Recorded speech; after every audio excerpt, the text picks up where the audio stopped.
emoción. Qué noche tan grande. Vamos a hacer esto en inglés. I'm going to do it in English. Okay, I'm just explaining why. Me parece que quienes están aquí o tienen ya sus equipos de traducción o hablan inglés como para entender el hermosísimo inglés de Chimamanda. Y cuando yo sienta que quizás las y los traductores tengan un poco de dificultad, a lo mejor intervengo en español para explicar un poco lo que estoy preguntando. Chimamanda, welcome. Thank you. It's a source of great happiness to everybody in the audience, as you've seen, to have you here in Colombia and in Latin America. We're going to do this in English, and really, I think that what people want That might have been me. is to hear you talk. I have just very general questions, 3 of them. As a hardworking journalist myself,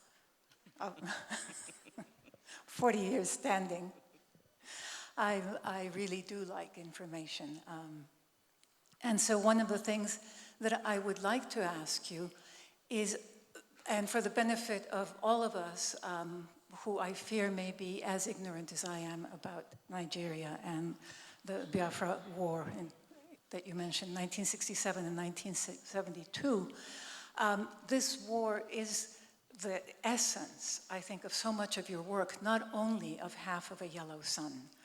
And if you could, to just explain briefly what happened, because for us here in Colombia, who have been so wrecked by violence, it's, I think, interesting to see where we can intersect with you. So Nigeria, like many countries in West Africa, was colonized by the British, became independent in 1960, and I'm going to try and make this as short as possible because it's a very complicated history. But in 1966, for a number of reasons, Nigeria is a country that has about 200 different ethnic groups. There are maybe about 4 or 5 that are sort of large, but really about 200 different ethnic groups. So it's a country that is still coming into the idea, even now, of itself as a nation. And in 1960, there were divisions, not just ethnic divisions, but also religious divisions. Northern Nigeria is Muslim, mostly. Southern Nigeria is Christian, mostly. And in the southeast, which is where my family is from, my family is ethnically Igbo, that region wanted to leave Nigeria. It wanted to leave Nigeria because it felt that it no longer belonged. People who were from that region had been murdered in the north. And also, recently, oil had been discovered in that region. And this is very important because oil is such a central theme in this story. And so that part of Nigeria wanted to secede, and the rest of Nigeria said no. And the reason the rest of Nigeria said no was because oil. And so the war was really about one region wanting to leave, and the rest of the country saying, no, you can't go. And the war started in 1967, ended in 1970. We still don't quite know accurate numbers of people who died. The numbers sort of just vary quite wildly, but at least 1 million people died. And many of them were children.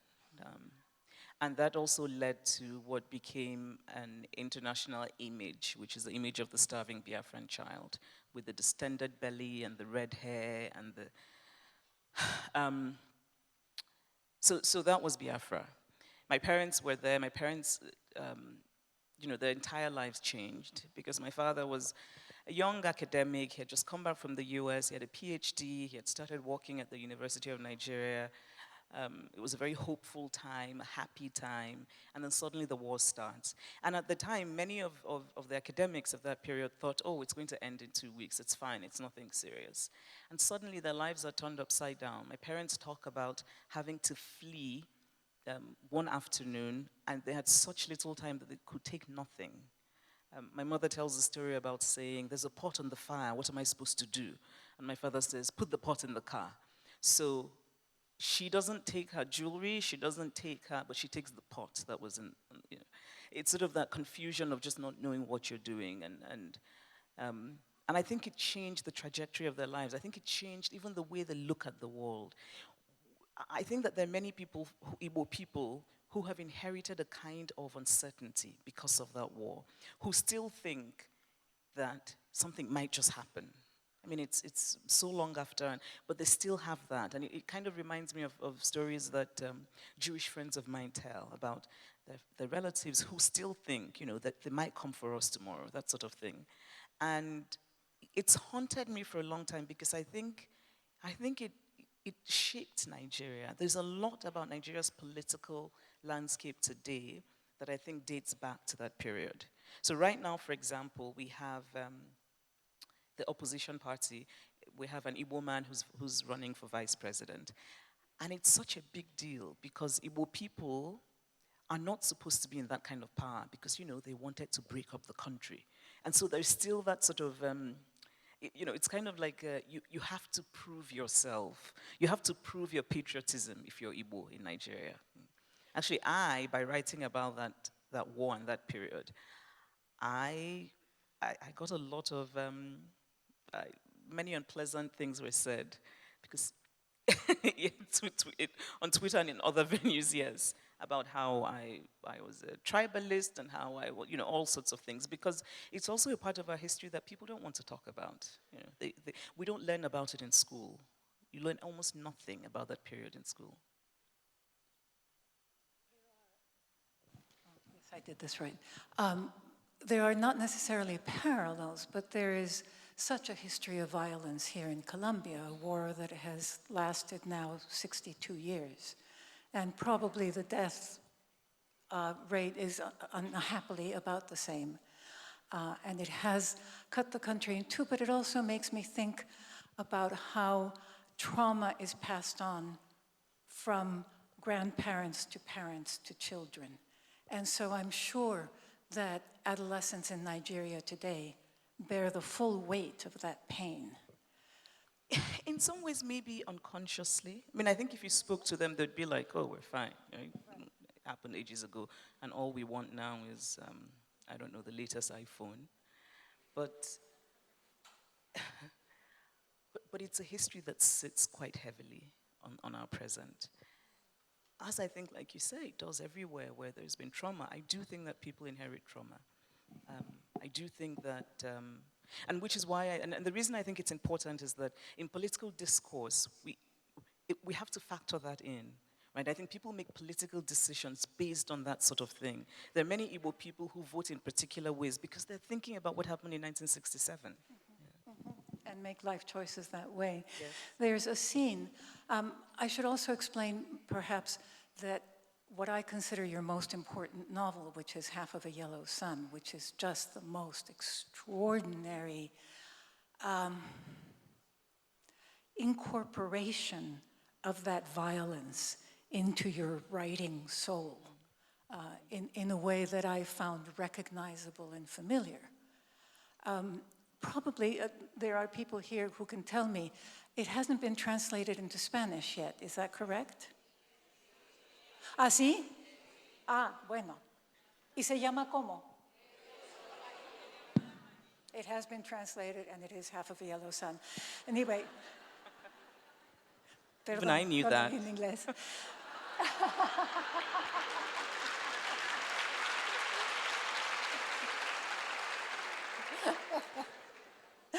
There's a scene in that novel that comes up again and again, and I found it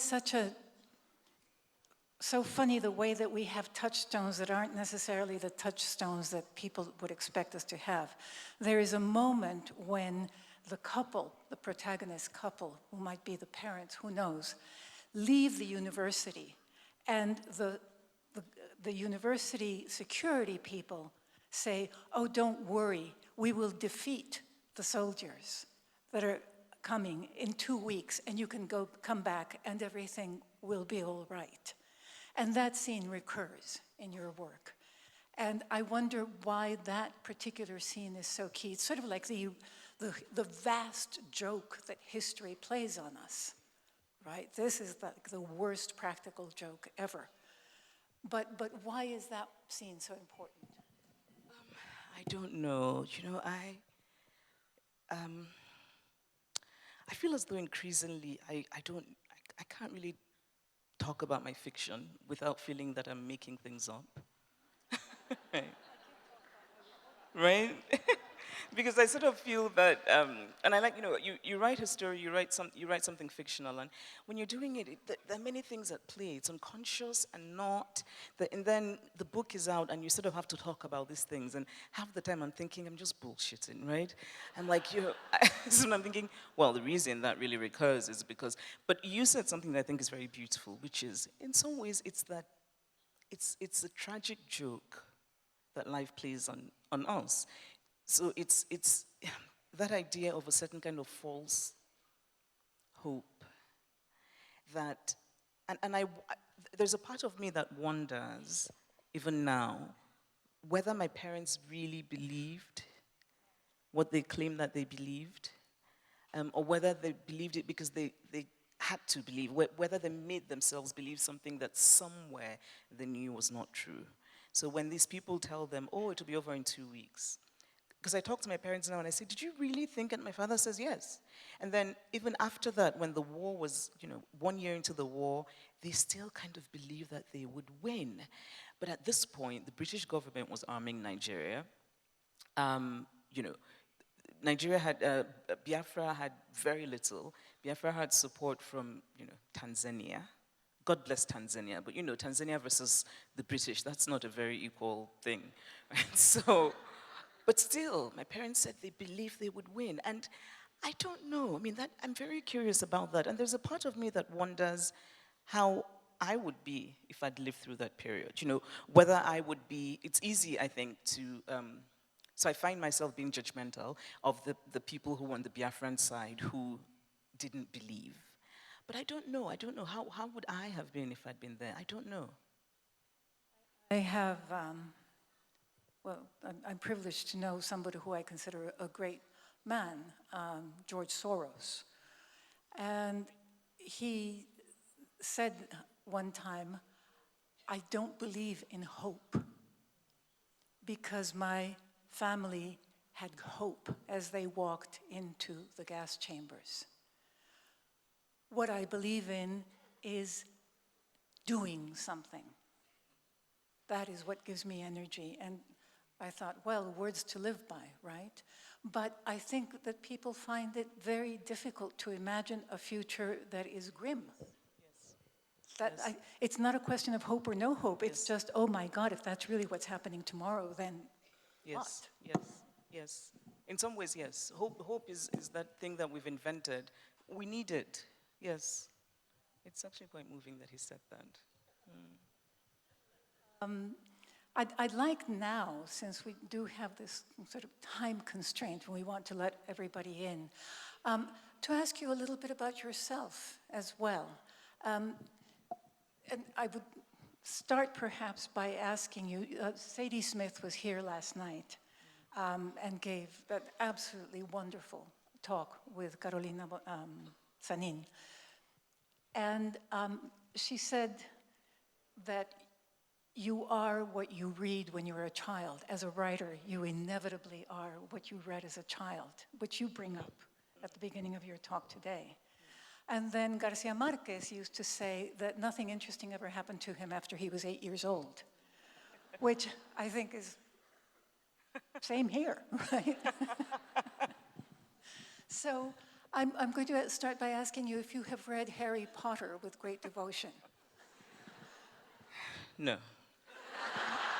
I'll tell you why. Tell me why. I'll tell you why, because in Harry Potter, one of the things that's most seductive is this constant translation and travel between the real world and the magical world of this one person who shifts from here to there. And of course, the attractive world is the magical world. And I was thinking about this as I read you, that the magical world is Nigeria. And what I consider in my own life the world of the dead is the United States. So I'd like to ask you about the United States versus Nigeria. Yeah, well, yes, Harry Potter. I've prepared a treatise on Harry Potter and the significance of Harry Potter in emotional dysfunction of the world. No, I didn't. Well, I'm too old. I'm not. Of course, I'm too old to sort of be the Harry Potter generation. I read Enid Blyton, and Enid Blyton was a British. See the many many Enid Blytonites here. I read Enid Blyton growing up. I think every child, well, sort of, every child who was fortunate to be in a family that was educated in, not just in Nigeria, but I think across colonized Africa, read Enid Blyton. And not just Africa, actually, I'm going to say all of the parts of the world where the British meddled, people read Enid Blyton. And I remember when I went to the US to go to college and I met people from Jamaica, and people from Sri Lanka, and people from India, and we had Enid Blyton in common. We're like, really? We're like, which one? I like the famous five. Which one? Secret Seven, really? Which one? I mean, it was a thing. And when I was growing up, I loved those books. And in some ways, you talk about, it was magical for me because here I was growing up in small university town in Nigeria. And suddenly I was transported to a place where children could go off exploring dungeons. I mean, in my world, you didn't just go off. I mean, you got into trouble. You just, seriously. And, there's something mysterious and then you go toward it. In my childhood, something mysterious, you run away from it. So to me, this was magical and exciting. And there were so many things that, such things as ginger beer became a lifelong fascination for me because these children drank it all the time. And in my mind, it was beer, right? And I thought, my God, in this country, children drink beer? It's fantastic, right? And all of those things. And so Enid Blyton, I mean, it's interesting, that idea that you're what you read as a child, because when I started writing, I was copying Enid Blyton. I was writing books in which the characters were just like hers, nothing about my own world. Because at the time, I thought this is what books are. Books are things in which characters have dogs called Socks, or Timmy.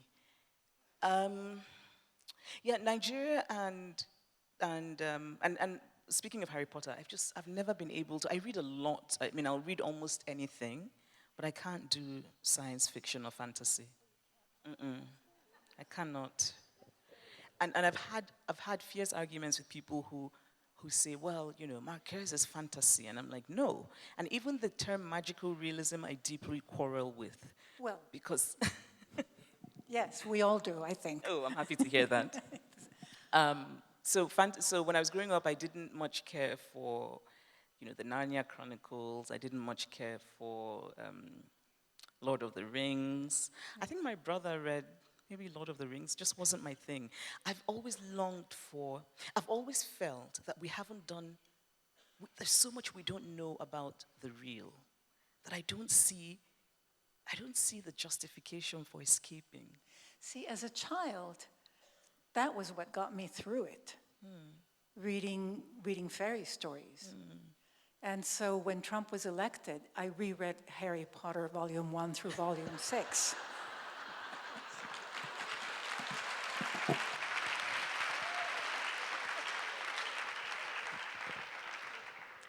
I'm going to rethink my feelings about Harry Potter now.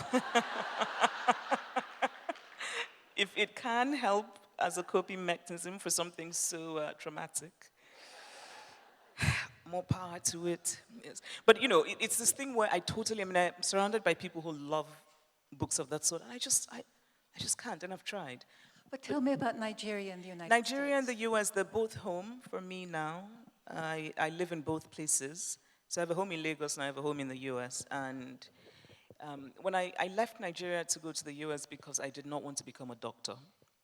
And I know this is not often a reason for people to leave, but this was my reason. And America has become home of sorts. I feel like I live in Maryland, so sort of close to Washington, D.C., almost outside Washington, D.C. It's quiet. I like it. It's nice American suburbia. I don't have a life. The plan is that I write there, the plan is that I write there. My life in Lagos is different. I have a life. I have family, friends, noise. And I'm very grateful that I have both because, it's a privilege and I feel very grateful that I have both. And I want to have both. I love both places, but I love that I'm able to leave both places. And I wonder whether I would love either place if I was not able to leave. And I think I become different versions of myself in both places. And it's a sort of thing that you need somebody else to show you. So some years ago, my friend Binyavanga Wainaina said to me, he'd come to Lagos to see me, and he said to me, "You're different here." And I said, "Why? What do you mean?" He said, "You're louder."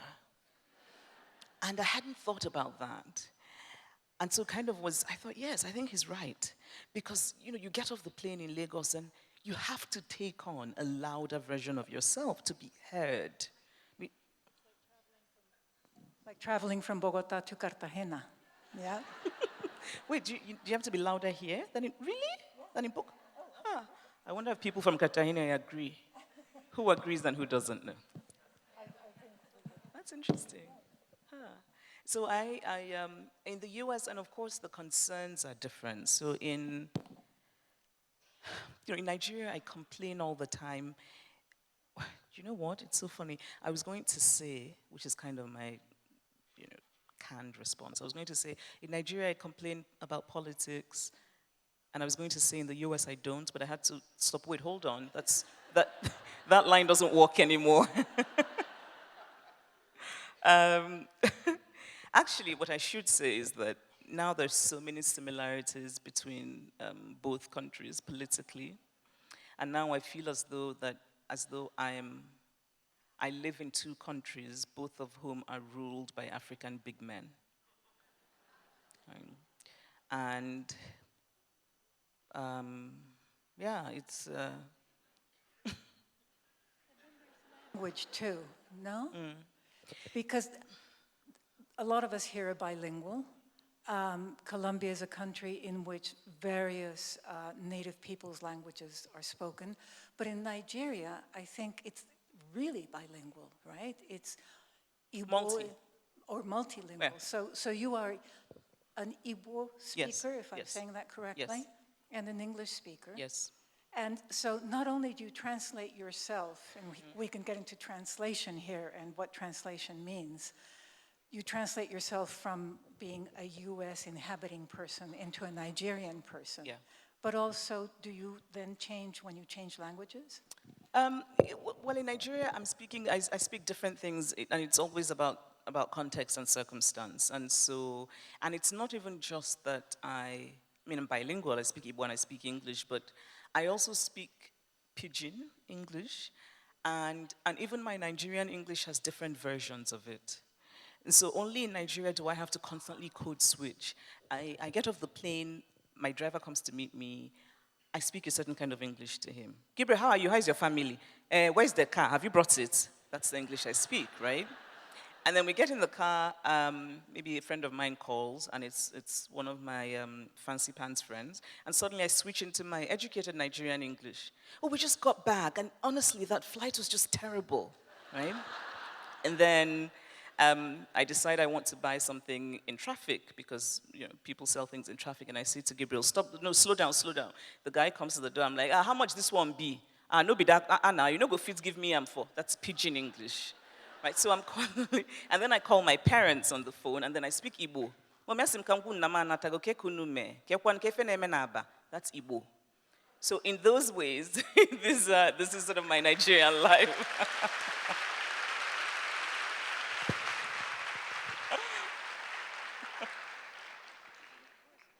One of the things one notices immediately when you do that is that one language is syncopated and the other one isn't. Yeah? Well, now you say that. Yeah, I did. And so I think that's part of what gives Afro-Caribbean music its richness, the beat. And that's why we feel joyful when we hear you say that, because here where music is such a strong thing. And where Africa, I think, is in the DNA of Colombia, right? Yeah. Yeah. Yeah. Yeah. Yeah.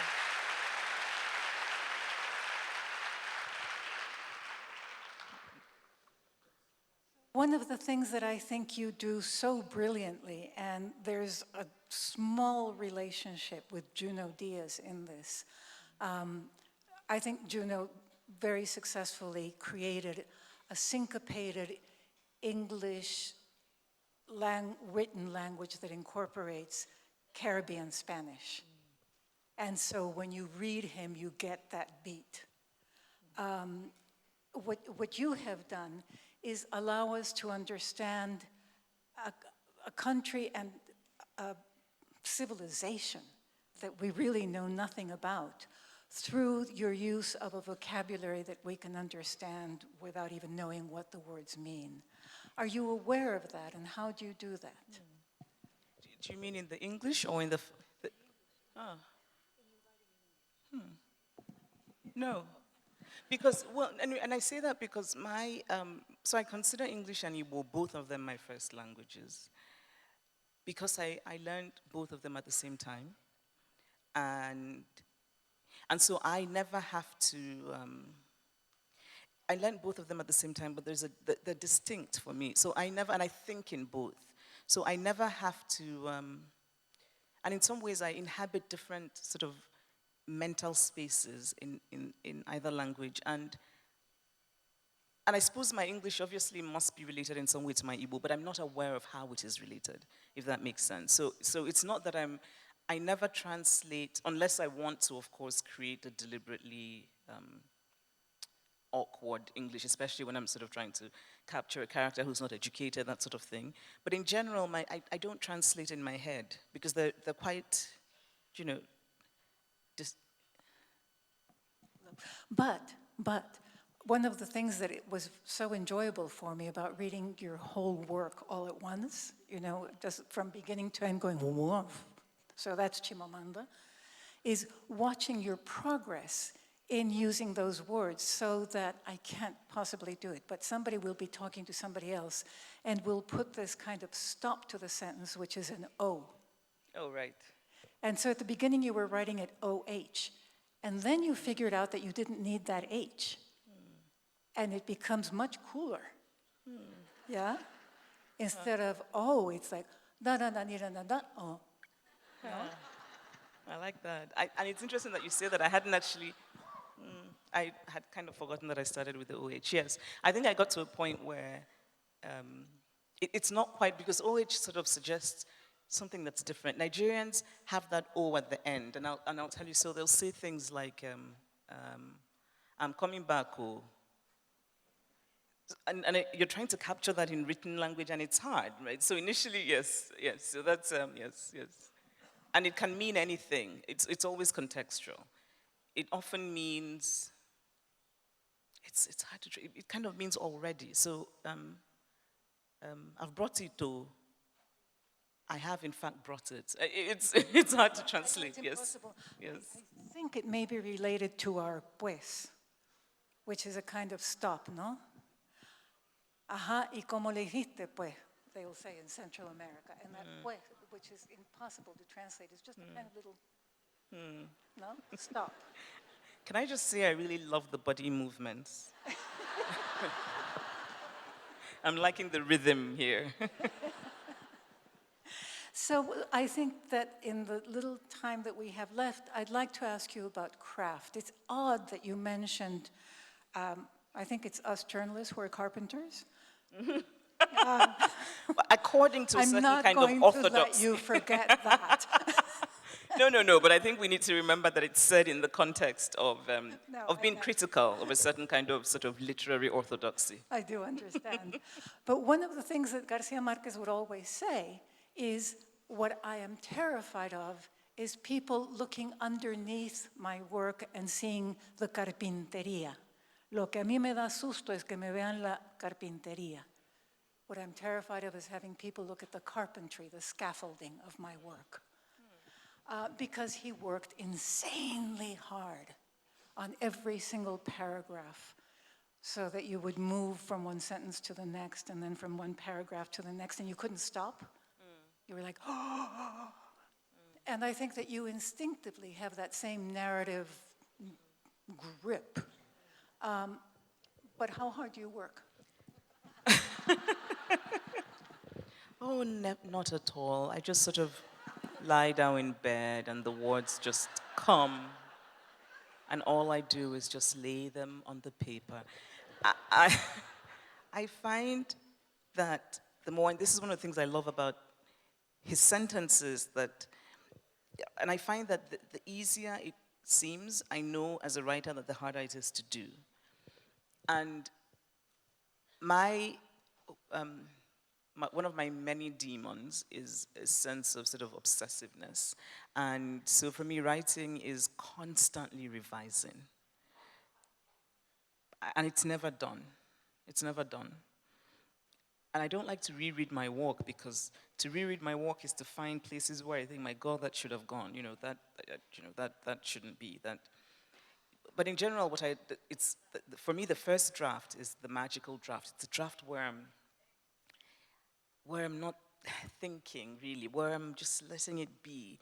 And then I start to revise, and suddenly I'm thinking, I don't like the way that sentence sounds. And sometimes I obsess over one sentence for 2 weeks, and it just becomes an absolute disaster. Do you stop at that point until you get it right? Yes. Oh my God. I'm planning to start therapy for that, because I think that's why. Because, I suppose the logical thing would be to move on, but I just can't. It's really hard for me to. And do you start your work session by revising and then moving on? Sometimes it really depends on sort of where I am emotionally. If I'm being visited by the spirits, if I'm feeling that my great-grandmother is speaking to me, I don't revise. I get to it. But otherwise, I revise because that's my way of getting back into the story, back into the world of my fiction. We're going to have to stop here so that the audience has an opportunity. We have to be pretty strict about the time. Okay. I have to go to the airport. Oh, you do? Yeah, so. And we do want to let the audience have a chance. We have about 10 minutes for questions from the audience. And, para que el máximo número de personas, que no serán muchos en cualquier caso, puedan hacer las preguntas, les vamos a suplicar y a rogar que las preguntas sean una frase, ¿sí? Para ver.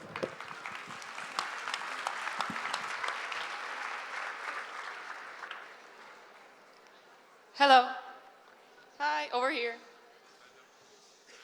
To your right, over here. Hi, I'm right here. Hi. Yeah, my question has to do with how you write and how you handle the whole. Sometimes you write about things that make you angry, but how do you handle it, like, to balance between saying things with love and anger? How do you, sometimes when you write things and you feel so very angry about something, as a writer, how do you take a step back and kind of chill for a bit and then write down? Because it happens to me. So as a writer, how do you do that? I think it's to think about what your intent is. What I often say to myself when I'm writing, and it's usually with nonfiction. With fiction, with fiction it's different. I let the story lead me. But with nonfiction, and it's interesting because it's actually nonfiction that often comes, for me, from rage. I write about things that I'm deeply angered about. And I often ask myself, what do I want to achieve? And what I want to achieve is to be heard. I want to be heard. And hopefully I want to convince somebody, or I want to persuade somebody. And so to do that, you have to make room for people to hear you.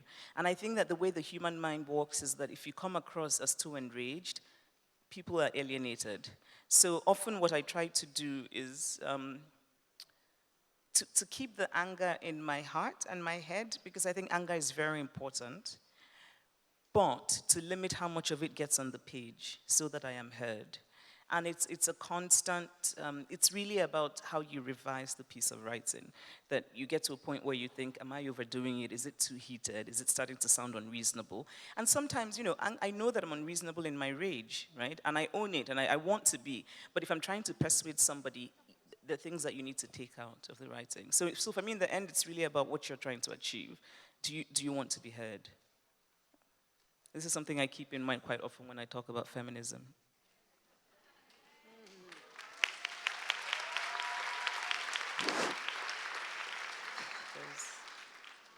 Hello, here. As Alma was saying, I also know very little about Nigeria, and I would like to know, after the war, has it been peaceful? Have there been other conflictive periods? No. So we haven't had any war since 1970. What we do have and what we get in the news for is Boko Haram.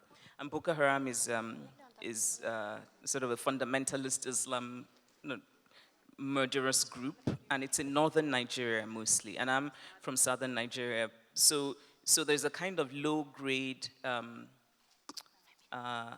war. I don't know that I would call it war because it's not sort of conventional warfare, but it's that Boko Haram's terrorism is still a factor of Nigerian life in the north, and that the Nigerian army has been in conflict with Boko Haram for the past 10 years.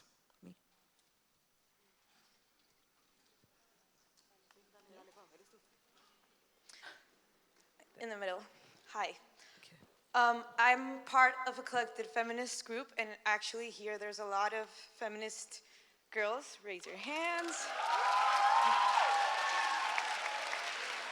And right now, I don't know, one of our main, I'm really nervous. One of our main concerns is that we don't know how to take this feminist message in a way that's kind of peaceful with the people that live in Colombia, because here you talk about feminism, and in 2 seconds you have the face, the word, the judgment. And we understand and we know it's really important, and we're trying to make like events and things that sound cool, but we don't know how to do it perfectly, and I believe it's a day-to-day struggle. So you inspire us, and we really would like to know what's your advice for us.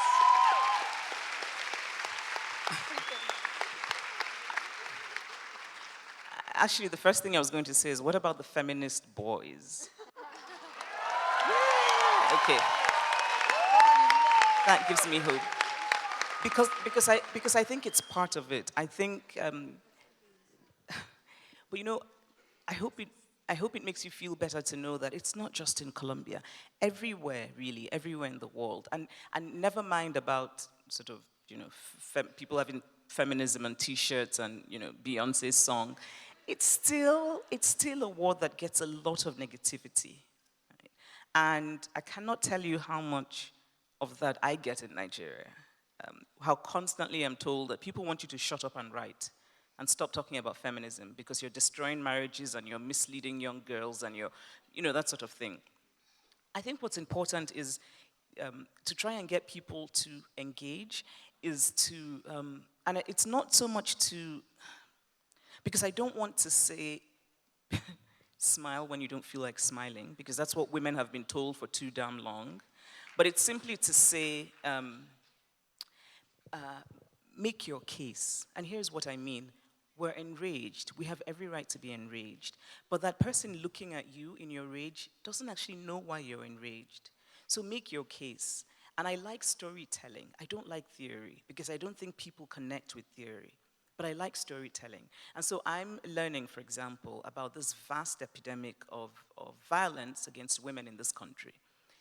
We need to tell the stories and to humanize those people. And most of all, we need, I think, feminism in general needs to engage with boys and men. It's not enough to say to women, come gather together and be empowered. We have to say to men, stop raping, stop beating, right? And we have to say, it's true. And I think we need to you know, and it's something that we collectively have to talk about. And I don't think we talk about this enough, right? A woman cannot, by, you know, staying home at night and holding her keys in a particular way and wearing tight jeans and all of those things, that's not what's going to stop violence. It's the perpetrators that we'll be focusing on. So I think feminism has to make a lot more room for the engagement with men, of men, about men. Otherwise, we're not getting anywhere. And so the feminist boys have to get on board. And so I think what would be nice is to have those cool parties, gatherings, and I wish I could come to one of them. Maybe we could sort of start off with a dance. But maybe I'll come at some point. But, but you know, can I also say that it's important not to give up? Because you might think that, yes, I think that for every 5 people who roll their eyes and say, oh, here come the crazy women, there's one person who's thinking about things. And it matters. I think it really matters. So it's not easy, but it's not a reason to give up, right? Because you don't know that you're changing minds.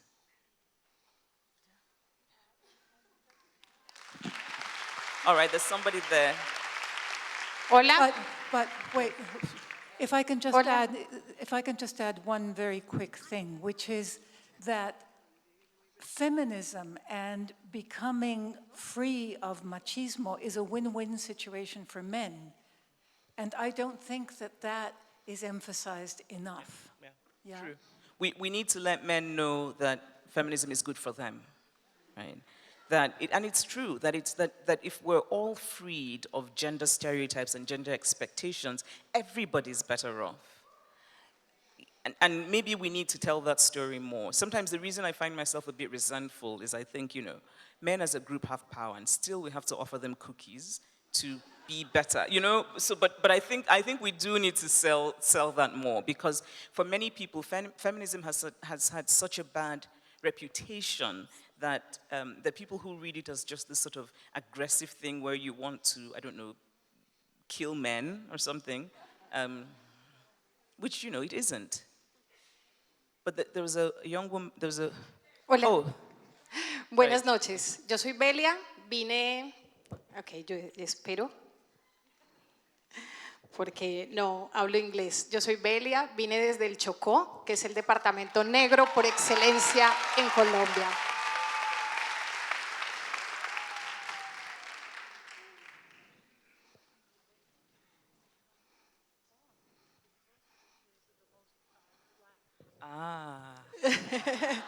Hello, my sister. Hola, hermana.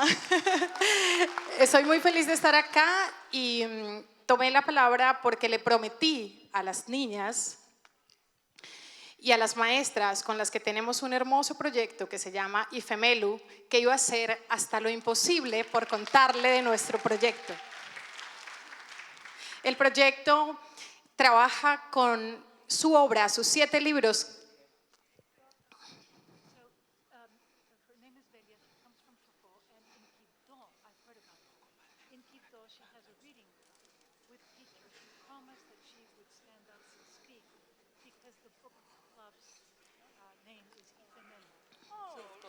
Y tenemos, bueno, hicimos un video que quisiéramos ahora mostrarlo a ella, de pronto si luego nos da un pequeño espacio.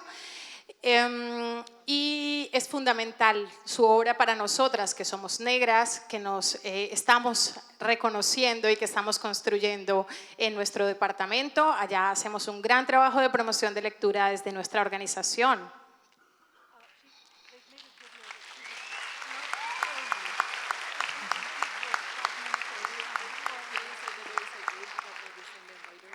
Y le trajimos un pequeño regalo también con las cosas del proyecto. La pregunta que tengo es, nosotros estamos sometidos a muchos estereotipos como personas afro y por supuesto aquí también en un país tan racista como Colombia.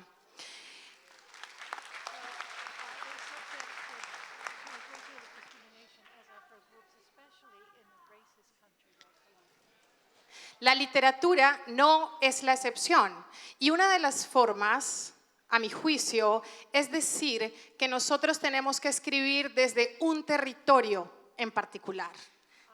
And one of the forms of racism is to say that people have to write from a specific territory. Mi pregunta es, ¿existe un territorio o es el texto en sí mismo el territorio donde podemos ser libres para escribir lo que queramos? My question is there a territory that we must write from, or is the written word itself the territory where we can be free to be ourselves? Territory, what does territory mean? I think she's meaning, do you have to write from a black identity position? Okay, so because I'm not quite sure, so if territory means do we have to write from a black perspective?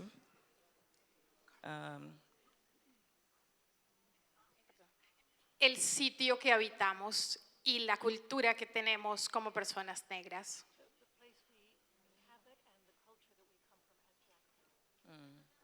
Do we have to write from there? I don't think I understand this. I think we should write the stories that are true to us.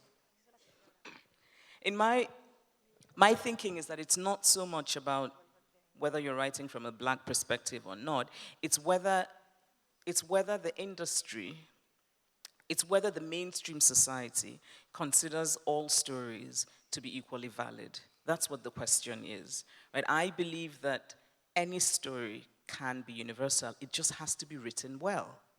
And so for me, it's not so much, what perspective should we write from? It's rather a question of what kinds of stories are given validity and legitimacy in the society. Right? If a person who is black writes a good story, is that story taken as a universal story? Or do people say, oh, this is the black one, and often it means somehow lesser? That's really the questions I think that we should be asking. I don't know enough about Colombia, but so somebody, when she said a racist country, somebody said something from that. Did you hear that? Because I was curious about what somebody else said. Somebody said, oh, okay. Because I wonder if this is a country that acknowledges that there is a problem with race. Okay. Okay, no. Yeah. So then, of course, it means that there's going to be a problem with the stories that are told. And I think that's kind of the larger thing, right? Because everybody should feel that their stories are valid, right? If we lived in a fair world, we shouldn't have to think, well, I'm black and female, therefore I can't write the black and female story because it's not the story that's written. It shouldn't be that way. So do better, Colombia. La otra señora que está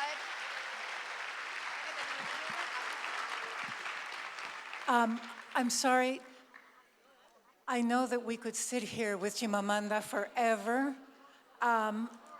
Unfortunately, No, we have one more, sorry. no. Hi, how are you?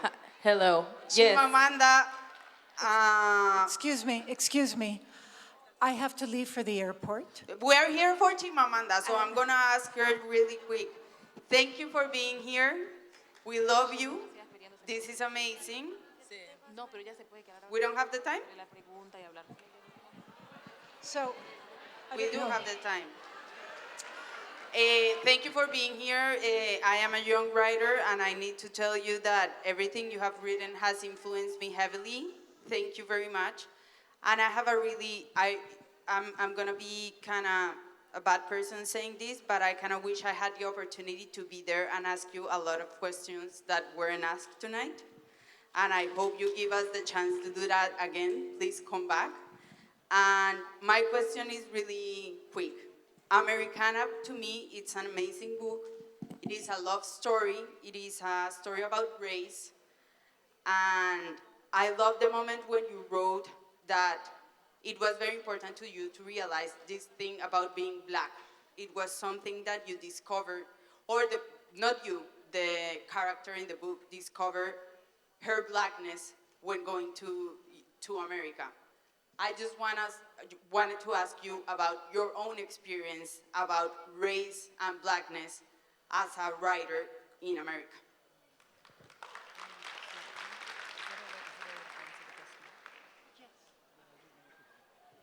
So I'll answer really quickly because Alma has to get to the airport.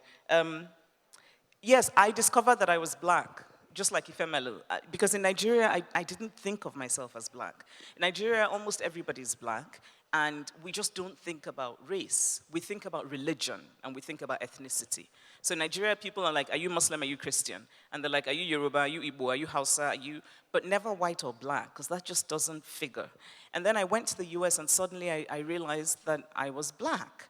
And it was a very strange thing. But what's strange is not that my skin is this color, because of course I knew my skin was this color. And I'm very happy that my skin is this color. But it's that I got to the US and I realized that it had a meaning, that to look like this had some kind of meaning. And it meant that people thought you were not particularly intelligent, that people assumed that you couldn't afford expensive things, that people, so that there were all of these assumptions that were made. And I found it just really baffling.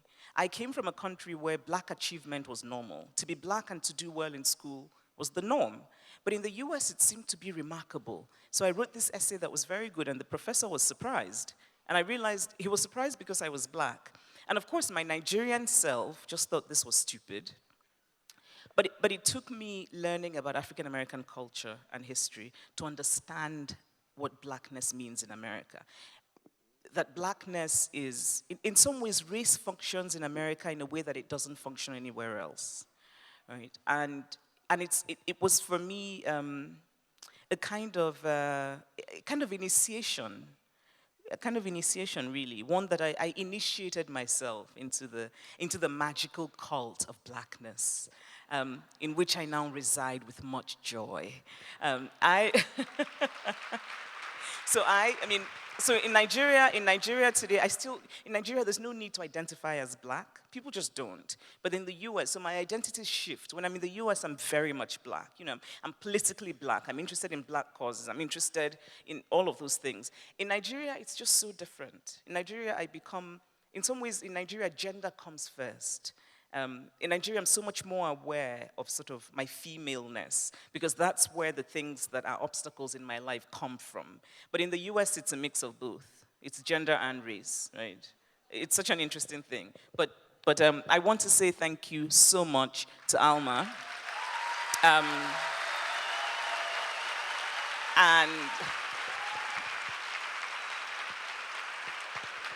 I wish this could go on for longer. And I'm so happy that I came, and I will come back. I will come back to Colombia. I will.